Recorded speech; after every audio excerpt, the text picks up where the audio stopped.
Faith is the fuel. Vision is the vehicle. You've been told to have faith. You've been told to think big. But what no one explained is that faith isn't just hope. And vision isn't just imagination. Faith is the fuel, brother. But vision, that's the vehicle that moves it forward. You can pray for abundance all day long. But if your mind can't picture it, your life will never experience it. This is where most ambitious men get stuck. They believe in God. They believe in possibility. But they've never been taught how to use their faith to build something real. Rockefeller didn't separate faith from business. He used his spiritual beliefs as a compass for wealth creation. He visualized, planned, acted with the confidence of someone who knew God was in the details. You were never meant to beg for your future. You were meant to see it, feel it, and claim it before it shows up. This is visualization, not as hype, but as holy strategy. This video will show you how. Not through generic manifestation, not through wishful thinking, but through spirit-led visioning that aligns your faith with focused, powerful creation. Because when your vision is backed by spiritual authority, nothing can stop what's already been seen in your soul. Let's rebuild how you see. Let's turn prayer into motion. Let's make your mind a mirror for what your spirit already knows is possible. You ready? Let's go. The misunderstood power of spirit-led visualization. Most people treat visualization like fantasy, a mental escape, a feel-good exercise. But that's not what it is, at least not when it's done right. Spirit-led visualization is not pretending. It's not daydreaming. It's the activation of divine imagination under direction. Your mind is not just a processor. It's a projector. And when your vision aligns with your spirit, your life starts to reflect that inner clarity. God didn't give you imagination to entertain yourself. He gave it to you so you could see what doesn't exist yet and move toward it with confidence. But here's the key. Your visualization must be submitted to your calling, not your cravings. This isn't about picturing luxury cars and vacation homes. It's about seeing your assignment fulfilled. It's about asking, what am I building? Who am I becoming? What legacy am I preparing to leave? Spirit-led visualization is sacred, because when done with purpose, it becomes blueprint plus fuel. Rockefeller visualized not just profit, but impact. He imagined hospitals, churches, generational shifts. That's why his wealth lasted. And yours can too. But first, you've got to give yourself permission to see it.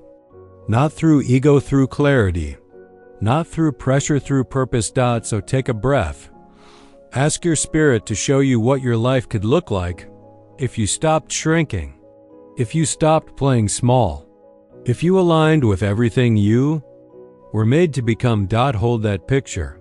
We're about to make it real. Next, why most visualization fails, and how to make yours unstoppable. Why most visualization fails and what faith changes. Let's get brutally honest.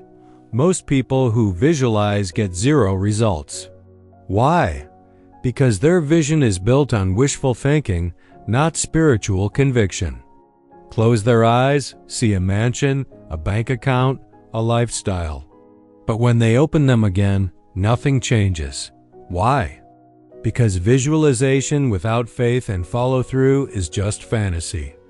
Rockefeller didn't just see things. He believed them into motion. Here's the difference. Faith-backed vision carries emotional certainty. It doesn't just say, I hope this happens. It declares, this is already mine, now I must become the man who holds it. That's what changes everything. Faith turns your vision from a dream into a declaration.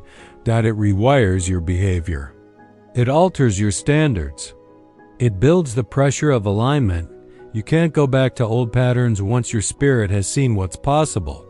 But most people sabotage this process in two ways. They doubt the vision, second-guessing whether they're worthy or ready.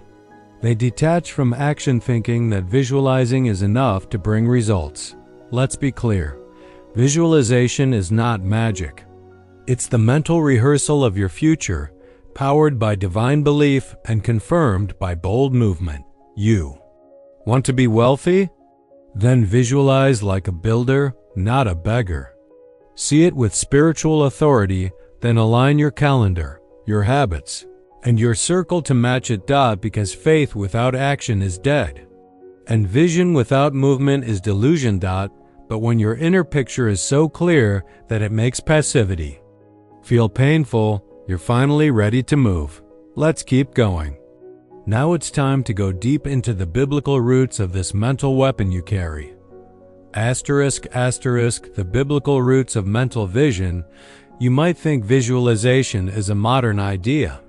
It's not. The Bible is full of men and women who saw before they built, who believed before they received, who visualized in alignment with divine instruction. God didn't just speak in commands.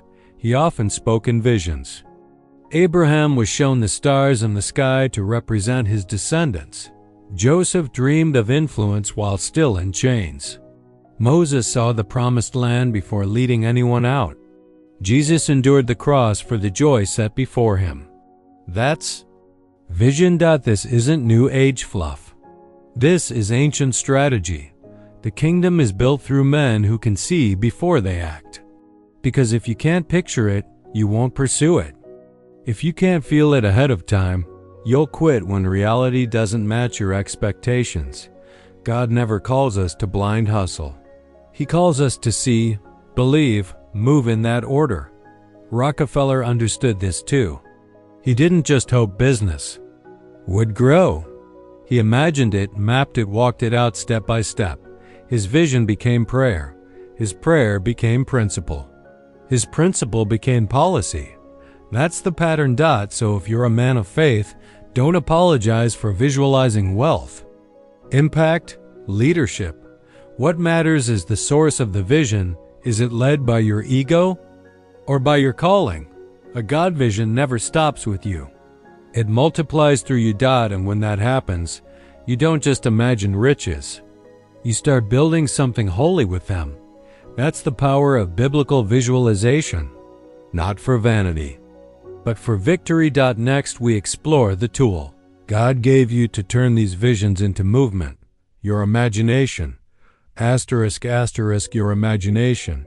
Heaven's creative tool on earth. Here's something no one told you in Sunday school. Your imagination is not childish. It's not a distraction. It's a divine instrument. It is the canvas where your spirit meets your future. The place where vision becomes structure. God speaks to your heart, but your imagination lets you see what he means. It's where you test, drive obedience, where you feel the weight of what's possible, and begin to plan like it's already real. Think about it. Every great move in history started in a man's mind. Before Rockefeller touched oil, he imagined the flow.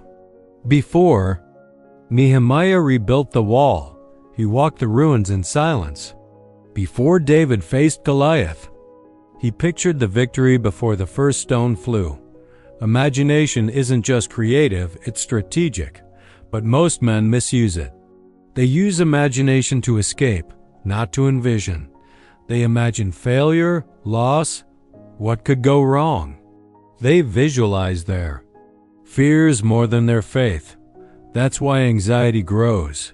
You're rehearsing what you don't want. But what if you flipped the lens? What if your imagination became your altar? What if, instead of fantasizing, you focused? You closed your eyes and saw the business already thriving, the family already restored, the influence already flowing, the peace, purpose, and provision already locked in. That's not delusion. That's design. God doesn't want you to build blindly. He wants you to build with vision. So use the tool he gave you. Imagination isn't soft, it's spiritual warfare. It's how you defeat doubt before it shows up. And when you master that inner world, your outer world bends to match it. Let's talk about how to make that happen next.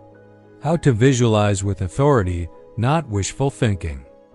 How to visualize with authority, not wishful thinking. Let's make one thing clear.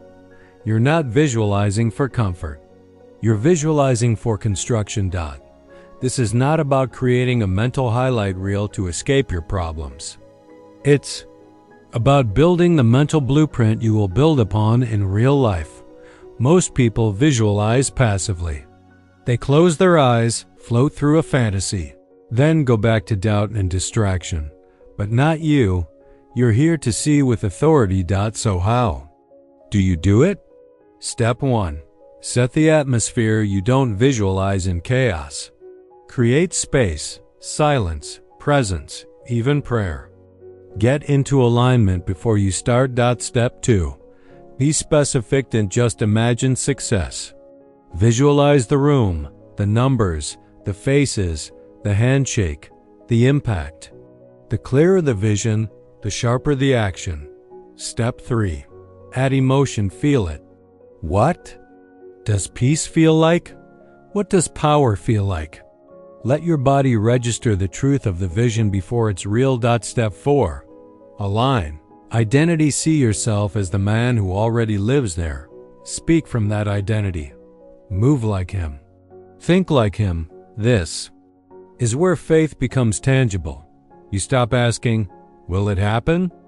And start declaring, it's already mine, I'm catching up to it. This is not arrogance. It's alignment. Because authority isn't loud. It's clear. It's precise. It's humble confidence that says, if God planted this in me, then He's also equipped me to fulfill it. That's visualization done right. And when you show up to your business, your goals, your calling with that energy, you stop chasing outcomes. You start commanding results. Now let's bring it down to the ground, your daily walk, your spiritual reps. How to practice this with power every single day. *** daily practice. Spirit plus vision plus motion. You can't build a mansion with blurry blueprints. And you can't create a wealthy life without daily alignment. Visualization without repetition is like lifting a weight once and expecting muscles. It doesn't work. You need ritual. You need rhythm. You need spirit plus vision plus motion every single day. Here's the practice that separates men who dream from men who dominate. Morning. Prime your spirit before emails, before social media, before the noise. Get still. Pray. Ask for clarity, not comfort. Revisit your vision. Speak your declarations. This is not motivation. This is calibration. Midday. Refocus in motion. You will be distracted. You will feel resistance. So pause just 60 seconds. Close your eyes. Visualize the man you committed to becoming. Realign your thoughts. Return to execution. Night. Reflect and reinforce. You're not just ending a day, you're setting the tone for the next. Ask, where did I lead? Where did I drift? What do I need to see more clearly tomorrow? Then, visualize again, this time with feedback. Let your day fuel your next vision. Repeat daily, because consistency beats intensity. This is how Rockefeller operated.